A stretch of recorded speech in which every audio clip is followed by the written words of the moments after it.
me this doesn't look like a finger. Oh, Jesus Christ. All the stew is Mallory, come here and stick your finger down my throat! What's up, guys? Today is Thursday, and you know what it is. Time to review American Horror Story Season 8, Episode 1. Let's get it. We gon' clear that shit. Clear the. All my bitches on go. None of you hoes want smoke. No smoke. We been getting to the dough. Y'all been hating on the low. Stop hating. That's my dog for sure. That's my dog. Yeah, that's my bitch. Yeah, that's my bitch. And she gon' ride for sure. She gon' ride. Listen, I don't want no bullshit this season, Ryan Murphy. You have set all of us up before where the season start off popping, and then as we get to episode 4, we be like, what is this? Real talk, I didn't even finish Cult. Cult was ridiculous. Now, you know, according to the peoples, that this season is supposed to be a mixture of Coven, one of the best, and Murder House, one of the best. Now, I hope you ain't, gooping the children, Ryan Murphy, and having us believe that you may be back on point. But so far, from the first episode, it looks good. But let's not fake, because he will throw you in a trick bag so quick, and you be like, what the fuck? So the show opens up in a hair salon, right? And the hairstylist is Evan Peters. His name is Mr. Gilliam. And the client is Leslie Grossman. Her name is Coco St. Pierre, Cardigan, Toys R Us, I don't know, Richie Poo. And she is in the seat, talking her rich people talk. And outside is like anarchy, right? So her assistant Mallory comes in, and they both like, what the hell is going on here? Is Kim Kardashian out there on the street somewhere? But shortly after that, she received a call from her father, who informs her that the world is coming to an end, baby, and this ain't a joke. Me, your mama, and your brother, we over here, we ain't gonna make it to the airport. We just gonna blow up with the rest of the world. But you, my love, it's a car coming. I need you to get in that car so you can make it to the daggone airport. Period. So Coco Von Rich billionaire daughter understands that altogether she has 4 tickets. She has a ticket for herself, and the 3 tickets that were for her father, her brother, and her mother, but they're not making it. So she got 3 other seats, right? Coco is a vain person. She decides to give one of the tickets to her hairstylist. The second ticket goes to her assistant, Mallory, because she said she can't even wipe her ass without Mallory. I said, oh, Jesus, I don't never want to be that damn. Coco Von Rich lady is in the car with her assistant. She's on the phone with her husband. Husband, listen, the world is coming to the end. I need you to get to the airport immediately. Unfortunately, what happens is the husband is not going to make it because there's so much traffic and so much anarchy. I mean, people are jumping out of windows because they would rather kill themselves than die from a nuclear holocaust. And I'd be saying to myself, what would I do? Do I want to, would that be? So meanwhile, while Coco Von Richie Poo and Mallory are on their way to the airport, Evan Peters then went to the house to go pick up his nana, who is Joan Collins, right? Now, Evan Peters is very well aware that there is a ticket out there, that she got some tickets, okay? So what he does is he meets her at the airport and goes, the first thing he said, oh, your hair. What happened to your hair? She was like, my hair. He knows that she's vain, right? He also knows that there's a 4th ticket there. Now, what he didn't know was that the husband was not going to be able to make it. But fortunately, the husband did not make it. Well, not fortunately, but the way, so that it was set up just the way it's supposed to set up. Fortunately, the husband didn't make it. And Joan Collins' nana is on the plane to whatever rich people compound that they done got together that would save them from the nuclear holocaust. We get to the next scene where Timothy, he is a young person who maybe 17, 18 years old, who just got accepted into UCLA, right? They so busy celebrating the young man's success that when the father comes to the door, the father is like, you not watching the news? It's war. We finna die. Black coats is coming through the door. Now, the black coats only come for a few reasons. The black coats come when somebody's getting fired, when somebody is dying or dead, or when the government is fitting to make. The black coach came in and said, we want your son. They said, why? Why you want our son? Why not all of us? They said, oh, okay, so none of y'all fit the bill. It's your son's genetics that we need. It sounded shady, but the parents were like, I don't care as long as one of my children will make it. So the son went with the black coach child. He don't even know where the hell he was going. He was just doing it. Fuck it, we gonna die anyway. They transport the son Timothy to a cage facility where he meet this pretty little black girl. I think she's Spanish. What's her name? The pretty little black girl name. Her name is Ash Santos, Emily. So we have with Tim, whose real name is Kyle Allen, and Emily, Ash Santos or Santos, something like that, where they meet, you know, and they both explain to each other their stories. They don't understand how they were chosen. It all sounds like bullshit to them, but it kind of sort of reminds me of Coven, because you know that those girls, those witchy poo girls, were chosen. So that may be what they're talking about, where the Coven meets the murder house. I don't know. You know, I don't know. You know, like I said, we be popping. Episode 1, episode 2, episode 3, we like, what in the hell is going on here? Episode 4, we like, okay, now we forcing it. Episode 5, we looking at something else, child. Moving on. So after the kids meet in the cage facility, the black coach come back and transport them to another facility. And what is explained to them is that you have been chosen.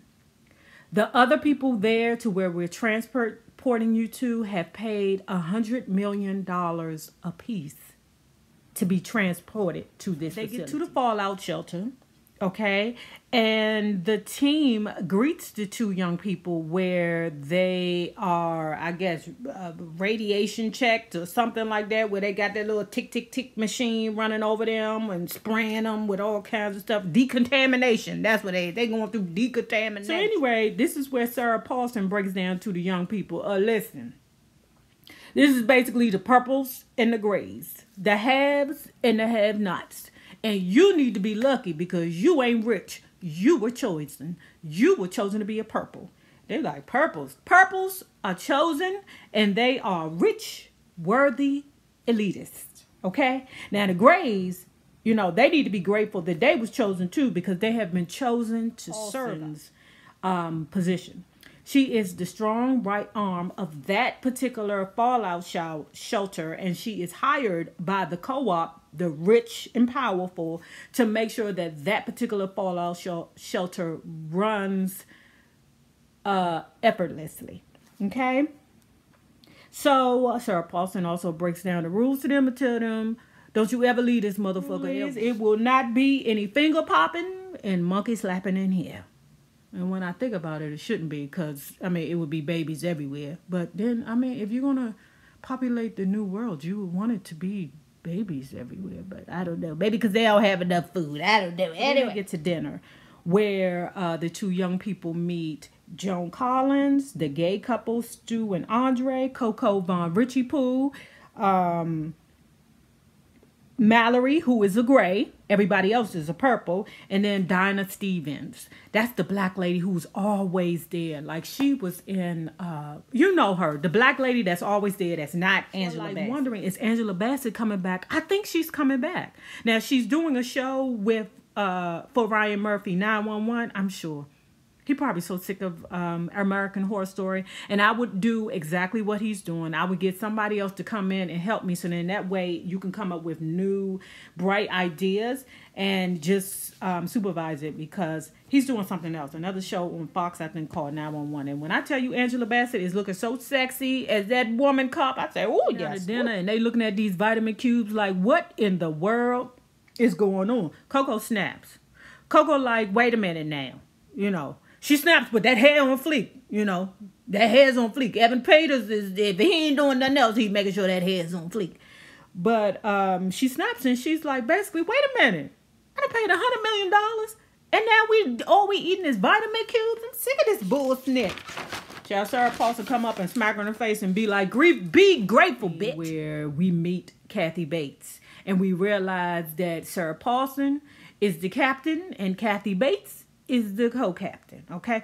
And Kathy Bates looks so good with like that dark hair and that dark lip. Child, oh my God, she was killing. Kathy, now I know you got gray hair, baby. I know you got gray hair, but you might want to maintain that look because it looks good on you. What Sarah Paulson does is she break down the survival. Listen, you're going to have to eat these damn vitamin cubes until we figure out what's next. But as of right now, your compliance depends on your survival, or your survival depends on your compliance. So pull yourself together, billionaires. Pull yourself together before we take you around there and do something with your announcement saying, okay, this place has been contaminated. And they said, well, let's check the people sitting down at the table. Kathy Bates walk around with the tick, tick, boom machine, you know, tick, tick, tick, tick, tick. And the people who have been contaminated, according to the machine, is Evan Peters and one of the gay couple, Stu. Child, they take them into that room. Damn near scrub the skin off their body. Evan Peter passes, okay? Now, Stu, he ain't passed. Stu was like, look, I can't take this no more. I can't take you scrubbing my skin off. You done scrub my skin off. Child, does that work? Can you scrub off radiation? Is that possible? So anyway, Stu was like, look, I can't take this no more. If I'm still tick, tick, booming, I can't take it. Kathy Bates was like, you don't have to do it again, baby. And put one of them things in his head, if you know what I mean. So moving to where Kathy Bates and Sarah Paulson is up in the room playing dress up in purple, rejoicing in the fact that they didn't, you know, put one in one of the daggone occupant's head, and that this is how we want to do this. You know, if they don't comply, you know, hey, get them out of here. We ain't got time to be playing around with these people. Either play by my rules or get the fuck out. This is where Kathy Bates say, the corporation wouldn't be pleased with how we handling things. Sarah Paulson is like, why you worried for? They ain't got to know what nothing we got going on. You know, are you scared? Are you backing out?